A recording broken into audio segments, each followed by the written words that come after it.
hoggaga moorata inni keessa laallu moorata inni keessa dibbeeti jiraawu jechuudha haasawni deemaa jiru keessa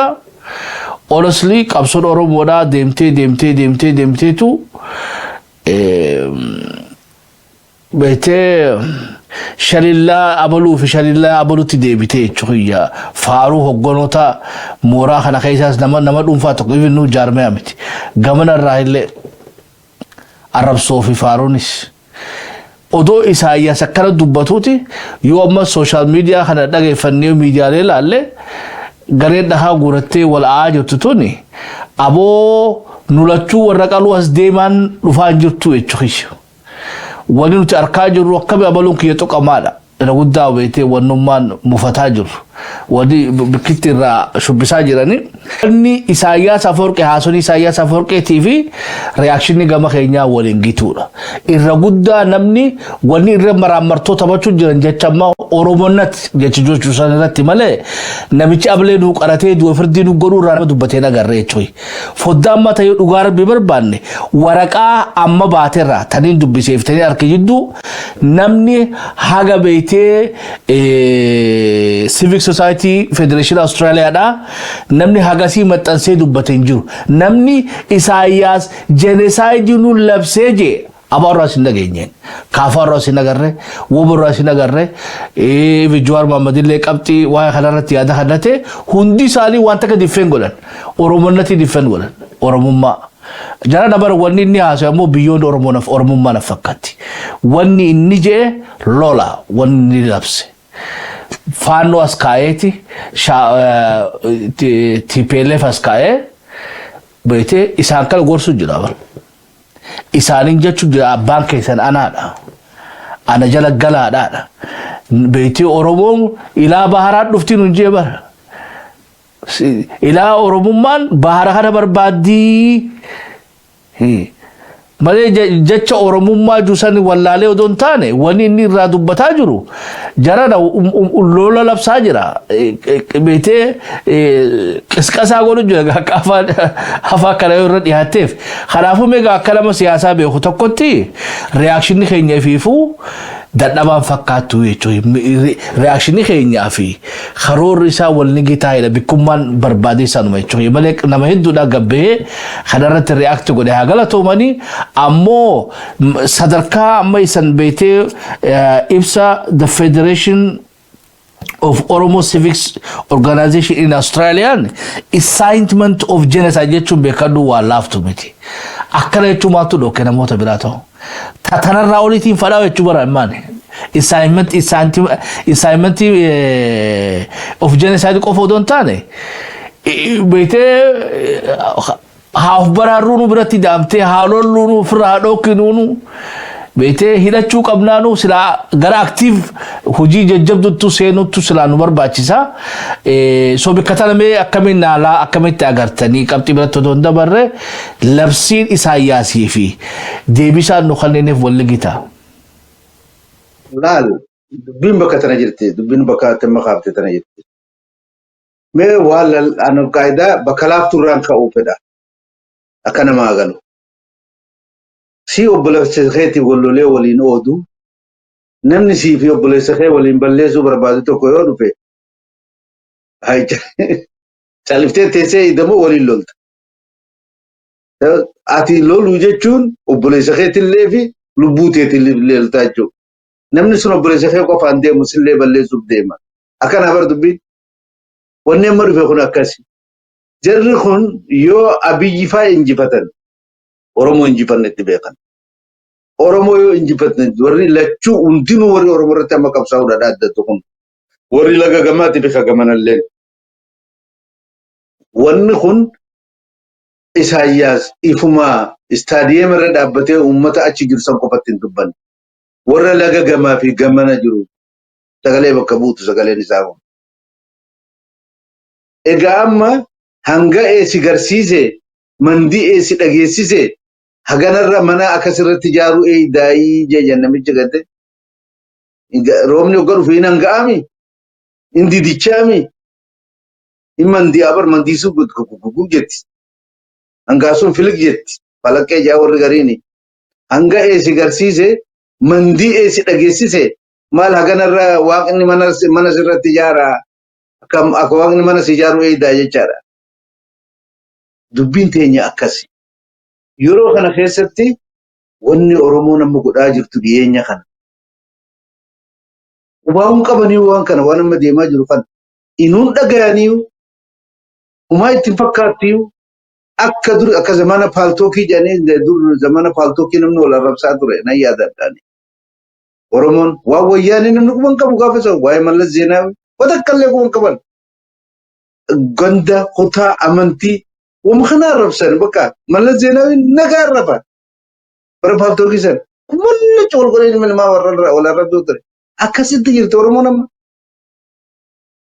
Obboleessa kiyya warri civic society Oromoo biyya addunyaa tana hunda jiran sagalee qabanitti fayyadamanii iddoo isaanitti marii godhuudhatu isa feesisan.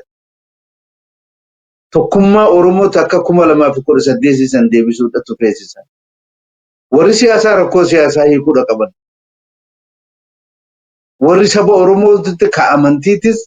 warri jaarmoota hawaasatis, namoonni dhuunfaatis, hayyoonninis Oromoon akka rakkoon guddaan isa muddate.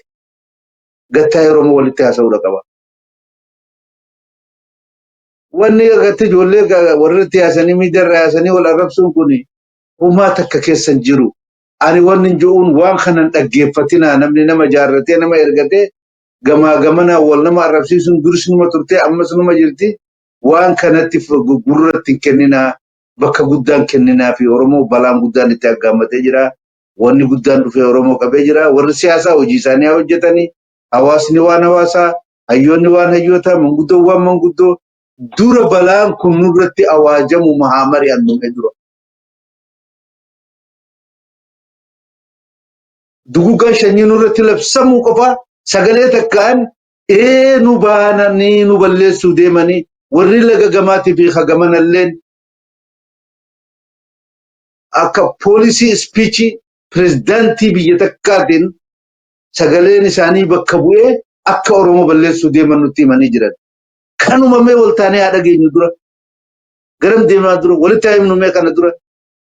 Warri jaarmoonni hawaasaa hunda walitti haa dhufu. Bakka fedhan haa jiraannu amantii fedhaa haa qabaatu, siyaasaa fedhaa haa qabaatu.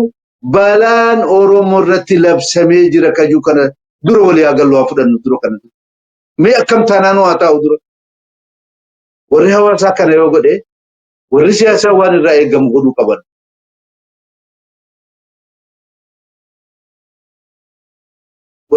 Akka sabaatitti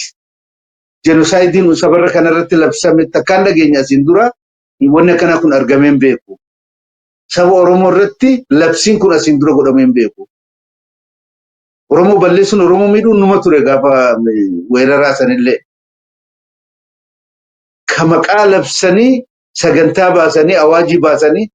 Oromoo balleessuudhaaf irratti wal jaaramanii hidhatanii wanni hamaa godhu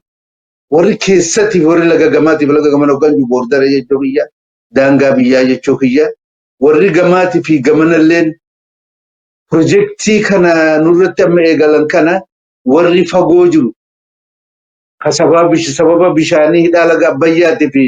access to the sea laga amma uraa galaanaa arganna maal jedhamu kanaan ka'ee ka mootummaan ibifu tuttuqee amma kaase kanaan warri nu barbaadu ulaatana itti fayyadamanii jara kana ni gargaaran. Kana beekuutu nurra jira.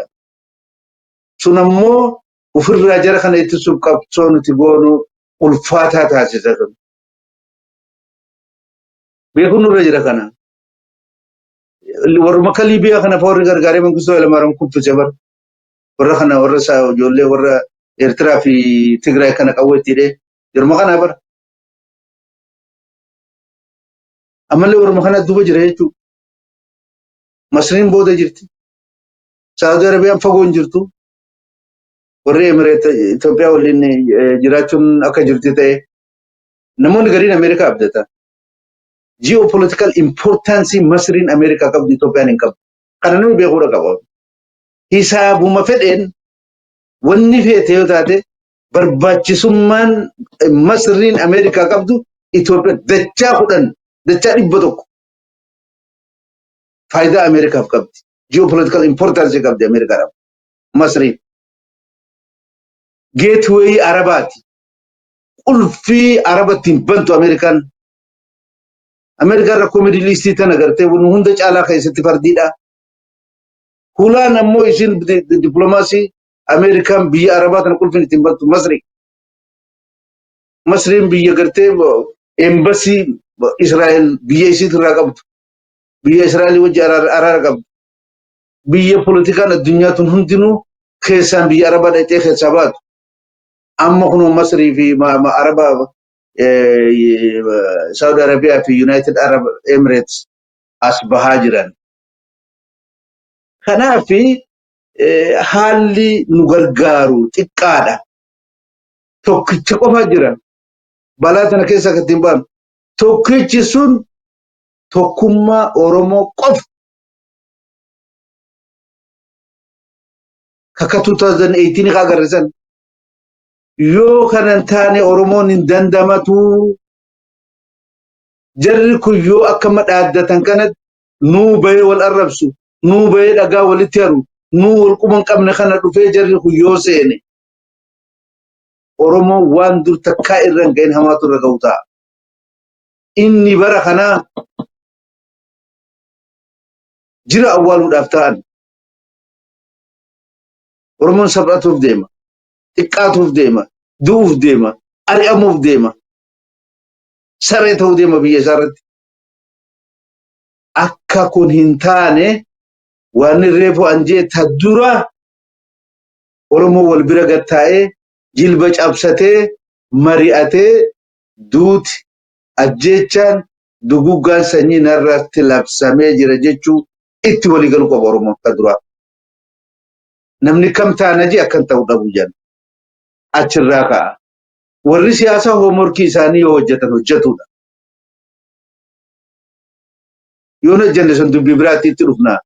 أورمون غرو أكسبت وان كان رتولي قالوا لك أبا تا أورمو دا I think لا أمسكه توجا دكوبني أورمو برا لا فلا سريفا بالمدن دا تاني أما ركتاجرو كليلي لفخيس جت لفكاتا من غرو بعده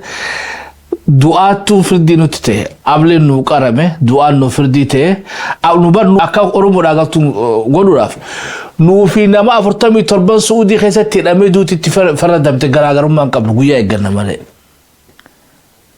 nama 47 mootummaan suudiidhaa hiitee du'a firdii itti gootee beetee galamuu gabbaaftee irraa hochiiftu sanirraa addan qabnu haasawni Isaayyaas Afwerqiidha du'a firdii nu godhe tarkaanfii qofa hafeef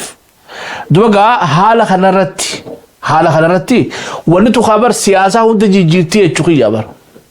siyaasaa hunda jijjiirti jijjiirama siyaasaa kanaaf duuba arra woboon abaa of kaafaa'uun qophiidha fi piipiinu because gaafa dadaasanii beetee aangora walolulleen wal ari'achuulleen wal arrabsuulleen beetee gaafa dadaati hayyee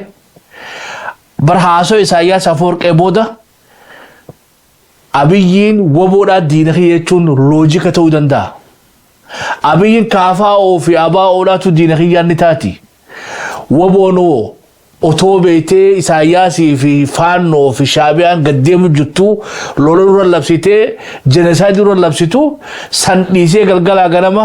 أبي أحمد بيتي أسين بيه في أتشين بيه فاشيستي دا في جني إسورا مركانو تنتاتي يتشوي so reality jirtu walirra mirkaanu jarri afran kunuu dandahani abaa'ono odoo beetee odoo jarri nutti as gaddeemu beetee abiyyiin maarree godhee fi abiyyiin maarrishoo godhee fi piipiin asiin baatee fi shimallis abdiisaa jechuu dandeenya namni saba kana if dagachiisu jiru isaan sabni kun akka waan biraatu dhagaree namni godhu jiru isaan siyaasan amajjaa keessa turre sani yeroo sanitti taphni san deemuunuma yeroo ammaa tana keessatti odoo haasoo Isaayyaas Afwerqee booda ati abaa'oo ati kaafaa'oo ati woboo ati piipii waliin jechuun Oromoo ni baafti.